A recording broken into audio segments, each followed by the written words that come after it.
તાજેતરમાં યોજાયેલી ગ્રામ પંચાયતની ચૂંટણીમાં વિજેતા થયેલા નવા સરપંચોને ઠેર ઠેર સન્માનિત કરવામાં આવી રહ્યા છે।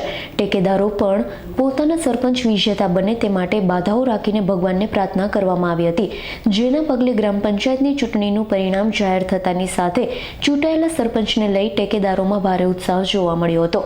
ત્યારે આજે પાલનપુર તાલુકાના કુંભલમેર ગામે ઠાકોર પરિવારના સરપંચોને સન્માન સમારોહ યોજાયો હતો, જેમાં સમાજ સંગઠિત રહે, વ્યસન મુક્ત થાય, શિક્ષણ તરફ આગળ વધે તે હેતુને ખાસ ધ્યાન રાખવામાં સન્માન સમારોહ યોજવામાં આવ્યો હતો। સરપંચ શ્રી દેવેન્દ્રભાઈ ઠાકોર, શ્રવણજીભાઈ ઠાકોર, અરવિંદભાઈ ઠાકોર, મંગાજી ઠાકોર, સોમાજી ઠાકોર, પરથી ઠાકોર, ગુજરાત ક્ષત્રિય ઠાકોર સેનાના પાલનપુર તાલુકા પ્રમુખ પ્રવીણજી ઠાકોર, હોદ્દેદારો, ગામના આગેવાનો શંકરજી ઠાકોર, જવાનજી ઠાકોર, બેચરજી ઠાકોર, અશોકજી ઠાકોર તેમજ શંભુજી ઠાકોર વગેરે ઉપસ્થિત રહ્યા હતા।